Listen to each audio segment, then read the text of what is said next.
Left wing এর কাজ করছেন, তার জায়গা থেকে রাইট ডিফেন্সে তিনি ছিলেন, কিন্তু সেখান থেকে এসে লেফট ডিফেন্স তিনি খুব ভালোভাবে ক্লিয়ার করলেন। That was a very beautiful tackle. বল রয়েছে রাগাটিয়ার নিয়ন্ত্রণে, লম্বা করে বাড়ালেন, জোরালো হিট ছিল, কিন্তু বল চলে গিয়েছে গোল পোস্টের অনেক দূর দিয়ে।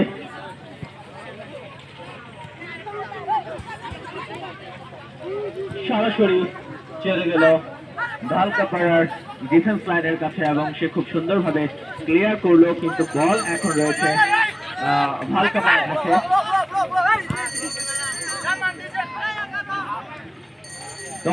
9 নম্বর জার্সি পরিহিত প্লেয়ার বল নিয়ে বেড়ে এগিয়ে যাচ্ছেন, কিন্তু শেষ পর্যন্ত নিজের কাছে বলের নিয়ন্ত্রণ রাখতে পারলেন না, বলের নিয়ন্ত্রণ হারালেন এবং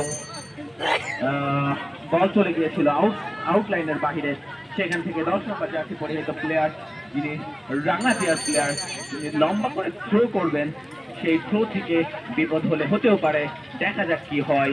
আক্রমণাত্মক থ্রো করলে বলটা কিছুটা ঝুলে পড়লো, সেখানে গোলকিপার তার বিশ্বস্ত হ্যান্ড ক্লাবের মাধ্যমে বলটাকে তালুবন্দি করলেন। গরম লাগে, বলটাকে মাটিতে শুয়ে রইলেন।